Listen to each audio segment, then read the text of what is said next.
Hello everyone, welcome to my channel. ये CTET class के लिए है जो पर्यावरण आता है, इन्वायरमेंटल स्टडीज। टेलीग्राम का लिंक है। सीटेड नोट्स के लिए एनसीईआरटी बेस्ट है। क्लास 3 का डाल डाल पर ताल ताल पर वन लाइनर है। पंचतंत्र की कहानी के लेखक विष्णु शर्मा है। किताब में जानवर शब्द किसके लिए इस्तेमाल किया गया? कीड़ा और पक्षी के और स्तनधारी के लिए। छोटे बच्चों सभी चीज़ को क्या समझते हैं? जानवर समझते हैं। ऐसा चित्र का टुकड़ा जिसको जोड़ने में बहुत दिमाग लगाना पड़ता है जिग्सा कहलाता है। कौन सा जानवर रेंगते हैं? केंचुआ और सांप। बच्चों को आसपास के लोगों को चीज़ों को देखकर समझकर बहुत कुछ सीखते हैं। इस अभ्यास से भी कक्षा की बाहर की दुनिया का अवलोकन कराया जाए। कक्ष में बैठकर केवल ना पढ़ाया जाए। एनसीएफ कहता है जानवर के रंग, रूप, चाल, आवाज़ आदि देखना तथा उनकी नकल करना बच्चों को बहुत रोचक लगता है। जानवरों को विविधता देखकर अलग अलग समूह बनाने से वर्गीकृत की शुरुआत होती है। छत पर बैठकर केला खाऊं, इधर उधर कूद लगाऊं, ये काम है बंदर का। दीवार पर जाल बनाओ जिसमें कीड़ा को फंसाओ, ये काम है मकड़ी का। जाग जाग कर रात बिताओ, दिन निकले तो मैं सो जाऊं उल्लू। धीमी चाल से चलता जाऊं और मैं फिर भी जीत पाऊंगा कछुआ। टर टर टर की रट लगाऊं, कूद कूद के पानी में जाऊं मेढक। बारिश के बाद नगर में जाऊं, पाँव नहीं रेंगते जाऊं केचुआ। बच्चों को सृजनात्मक गतिविधियाँ जैसे अंगुलियों और अंगूठों में रंग लगाकर चित्र बनाना अच्छा लगता है। उन्हें अपनी इच्छा से अलग अलग तरह के डिजाइन बनाने के लिए प्रोत्साहित करें। इससे बच्चों को अच्छा लगेगा। बच्चों को प्रोत्साहित करें ताकि वे जानवरों को ध्यान से देखें और अपने मन में चित्र बनाएं। समूह में चित्र बनाने में बच्चों की सहायता की आवश्यकता हो सकती है। जिग्सा ऐसा बनाया जाए कि उसमें कुछ चुनौती हो, सीधे सीधे टुकड़े ना हो और आसानी से ही जुड़े जा सके, जो बच्चों को इस तरह की गतिविधियों करने का मौका देता था, उन्हें कामों का प्रशंसा करें। क्लास 3 का पार्ट 1 था। टोटल पार्ट 24 है। पार्ट 2 में है पौधे के पड़ी। उसमें से बहुत इम्पोर्टेंट निकाले हुए क्वेश्चन। मशहूर कलाकार विष्णु चिंचालकर कहाँ के थे? मध्य प्रदेश। जो इंदौर के रहने वाले थे, मध्य प्रदेश में पड़ता है। सूखे पत्तों को से चित्र बनाते थे विष्णु चिंचालकर। बच्चों को कविता गाना अच्छा लगता है, उन्हें ज़बरदस्ती याद करने को नहीं कहा जाए। अच्छा होगा कि सभी बच्चों को कक्षा में साथ साथ गाए। पेड़ पौधों के बारे में जानकारी लेने के लिए बच्चों अपने बड़े से पूछें अथवा किसी किसी किसान या माली से पत्ता के और पेड़ के प्रति संवेदनशील तथा उनमें जुड़े अनुभव को छोटे छोटे किस्सों सुनाकर विकसित करें। इससे पर्यावरण के प्रति इनका लगाव भी बढ़ेगा। यहाँ पर लगाव होगा। पाठ 3 का आ गया पानी रे पानी। पानी का स्रोत क्या क्या है? तालाब, नहर, सागर, कुआं, झील, झरना, नदी, नलकूप, टाका, ट्यूबवेल इत्यादि। अपने इलाके में गाई या सुनाई जाने वाली पानी से जुड़ी कविताएं और गीत बच्चों को कक्षा में गाएं। इससे अपने समुदाय के ज्ञान और कला के प्रति इनका लगाव बढ़ेगा। कई जगह कुछ लोग आम स्रोत से पानी नहीं लेने दिया जाता है, इन पर चर्चा करना जरूरी है, जिससे भेदभाव जैसे विषय के प्रति संवेदनशील लगाव बढ़े। पाठ 4 है हमारा पहला स्कूल। बच्चों का पहला स्कूल यानी विद्यालय हमारा परिवार है। परिवार के सदस्यों से मिलकर जो बनता है वह क्या कहलाता है? घर कहलाता है। ईंट और बालू से मिलकर जो बनता है उसे क्या कहलाता है? मकान यानी बिल्डिंग। 5 में छोटू का घर है। कौन ऐसा जानवर है जिसे सूंघने, छूने और स्वाद की तीव्र होती है? चूहा। स्वच्छ भारत अभियान की शुरुआत किसके वर्षगांठ पर की गई थी? महात्मा गांधी जी के वर्षगांठ 150वीं जयंती पर। घरों में मनुष्य के साथ साथ कौन कौन रहता है? मच्छर, चींटी, कॉकरोच, छिपकली इत्यादि। स्वच्छ भारत अभियान का व्यापक तौर पर राष्ट्रीय आंदोलन के रूप में शुरू किया गया 2 अक्टूबर 2014 को। पार्ट 6 खाना अपना अपना। लिंग हूँ फैन कहाँ के लोग खाते हैं? हांगकांग के। सरसों के तेल में बनी मछली खाते हैं कश्मीर के लोग। नारियल के तेल में बने मछली खाना पसंद करते हैं गोवा के लोग। टेपियोका कहाँ के लोग खाते हैं? केरल के। ये ज़मीन के नीचे उगाई जाती है। केरल के लोग क्या क्या खाना पसंद करते हैं? नारियल के कड़ी के साथ उबला हुआ टेपियोका। केरल में लंबे लंबे किस चीज़ के पेड़ दिखाई देते हैं? नारियल के पेड़। केरल भारत के किस दिशा में? दक्षिण दिशा में है। यहाँ केले के फूल की सब्जी बनती है केरला में। बच्चे एक खुले माहौल में अपनी बात बेझिझक करते हैं। एक दूसरे के खाने के बारे में सुनकर हम अपने खाने से जुड़ी संकुचित सोच हटा सकते हैं। इसी से दूसरे लोगों के बारे में समझ बढ़ेगी। बच्चों से संबंध और ऐसा माहौल बनाना जरूरी है जहाँ उनकी संवेदनशीलता से सुना जाए। उनकी संवेदनशीलता से सुना जाए। बच्चों में भोजन से जुड़ी विविधता पर खुलकर चर्चा करें तथा उन्हें परिवार से जुड़े अनुभव सुने और भोजन में विविधता को सम्मान दें। पाठ 7 में है बिन बोले बात। जो लोग बोल नहीं सुन सकते वह दूसरे की बात कैसे समझते हैं? दूसरों को फोटो को देखकर। जो लोग बोल और सुन नहीं सकते वह दूसरों को अपनी बात कैसे समझाते हैं? अपनी बातों के इशारों से। मेरी बहन सुन नहीं सकती। इन कविता जिन व्हाइट हाउस पीटरसन की है। यह कविता का अनुवाद किसने किया था? अरविंद गुप्ता ने किया था। सभी बच्चों में सीखने की अधिगम शैली अलग अलग होती है। अलग अलग उनके विकास दर होते हैं। अलग अलग उनकी क्षमताएं होती हैं। सभी बच्चे की मानसिक क्षमताएं भी अलग अलग होती हैं। नाच से भी हम अपनी बात दूसरों तक पहुंचा सकते हैं। नाच में इशारों और चेहरों के हाव भाव का इस्तेमाल करते हैं जिन्हें हम मुद्राएं कहते हैं। जिन घटनाओं को बच्चों को समझ पाए, जिनमें वह स्वयं को जोड़ पाए, उन्हें चुनें ताकि बच्चों अपने प्रभावी ढंग से नाटक रूप प्रस्तुत कर पाएंगे। बच्चों को अपनी भावनाओं को विभिन्न तरह से व्यक्त करने के लिए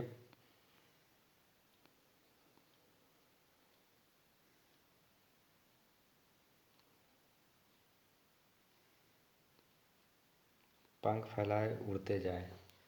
8 में है पाठ 8। भारत का राष्ट्रीय पक्षी मोर है, जो सभी को पता है। पेड़ की सबसे ऊंची डाल पर घोंसला कौन बनाता है? चील। यह न रहे तो कौवा होगा।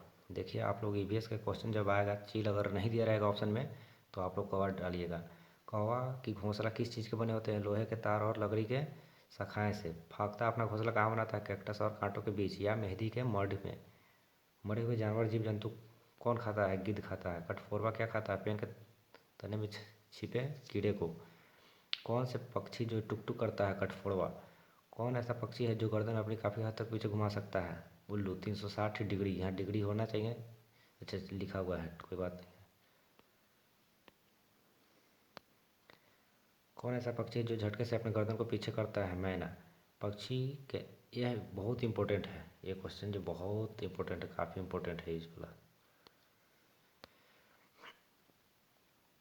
पक्षी के आँख कहाँ होते हैं? इनके सिर पे होते हैं। और इनके पंख शरीर को गर्म करने में मदद करते हैं और उड़ने में मदद करते हैं, पक्षी जो होते हैं।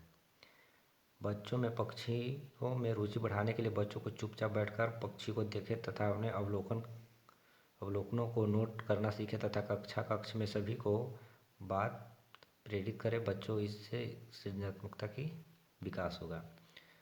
पाठ 9 है बादल आए बारिश लाए। बादल आए बारिश लाए कविता किसके द्वारा लिखी गई है? हरीश निगम के द्वारा लिखी गई है। हाथी को क्या खाना पसंद है? केले और पत्ते। जंगल में पानी का एकमात्र स्रोत क्या है? बारिश का पानी। इंद्रधनुष में कितने रंग होते हैं? 7 रंग। बच्चों के बारिश से जुड़े अनुभव को सुनने से बारिश से होने वाली प्रभाव अच्छे या बुरे दोनों पर गहराई से चर्चा करें। पाठ 10 है पकाएं खाएं। खाना बनाने के तरीके क्या क्या है? सेक कर, तलकर, भूनकर और भाप में पका करके। घरों के लोग से बात करके बच्चे अपना जानकारी बढ़ाए जिससे स्पष्ट हो सके कि शिक्षिका के अलावा और व्यक्ति भी जानकारी के स्रोत हो सकते हैं। खाना पकाने के अलग अलग तरीके पर बच्चों को अपने अनुभव और रुचिकर हो सकते हैं। घरों में प्रयोग की जाने वाले ईंधन, पर्यावरण पर पड़ने वाले प्रभाव पर भी चर्चा करें। पाठ 11 यहाँ से वहाँ। सबसे ज़्यादा शोर कहाँ पे होता है? शोर मतलब साउंड राष्ट्रीय राजमार्ग पे होता है। पाठ 12 में है काम अपने अपने। बच्चों को पाठ पढ़ने से पहले चित्र को देखने और समझने का मौका देने से क्या होता है? बच्चों को अवलोकन कौशल विकसित होता है। यदि बच्चे द्वारा कुछ बताया गया कुछ कामों में जेंडर विषमता दिखाई दे तो क्या करनी चाहिए? उन पे चर्चा करनी चाहिए, जो कि एनसीएफ द्वारा कहा गया है। ये पेडागोजी भी है और इसमें कंटेंट भी है, दोनों शामिल है इसमें। पाठ 13 में छूकर देखें। नेत्रहीन बालक किस रंग के छड़ी का इस्तेमाल करते हैं? तो सफ़ेद। जो लोग देख नहीं सकते उनकी उनकी पढ़ने में एक खास तरीका क्या कहलाता है? ब्रेल लिपि। ब्रेल लिपि का आविष्कार किसने किया था? लुइस ब्रेल, ये फ्रांस के थे। कागज़ पर नेत्रहीन बालक कैसे पढ़ते हैं? हाथ फेर कर पढ़ते हैं, सहला करके।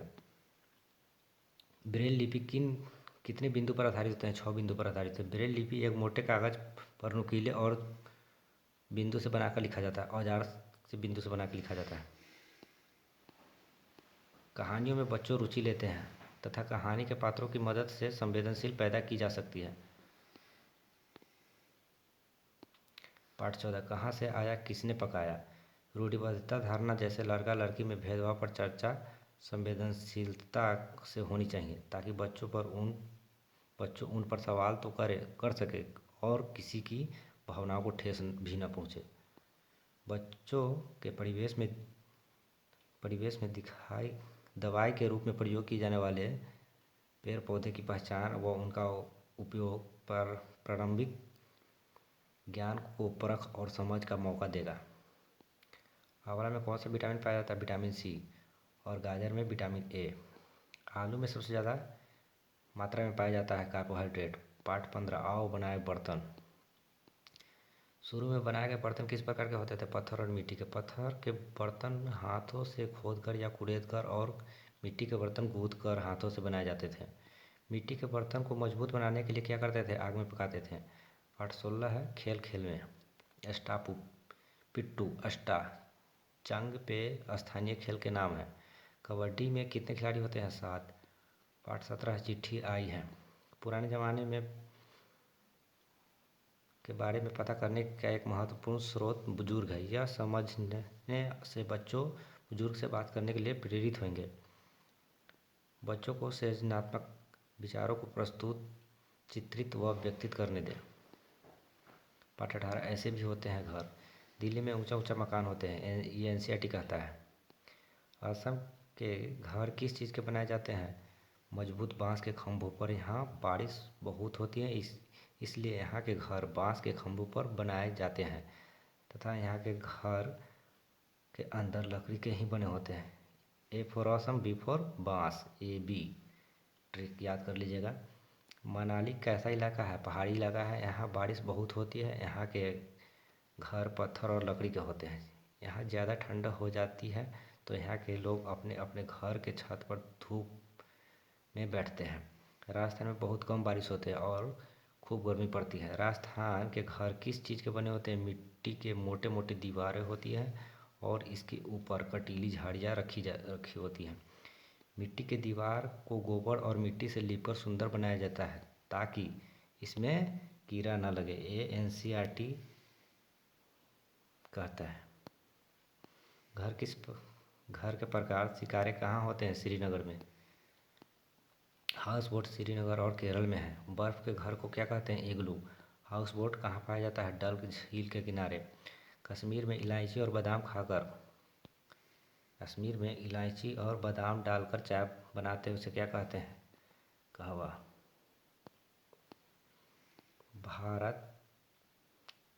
दिल्ली भारत की राजधानी। इस शहर में बड़ी बड़ी समस्या क्या चीज़ का है? घर का है। पाठ 19 हमारे साथी जानवर। बिल्ली एक दिन में कितने घंटे सोती है? 12 घंटा। गाय एक दिन में कितने घंटे सोते हैं? 4 घंटा।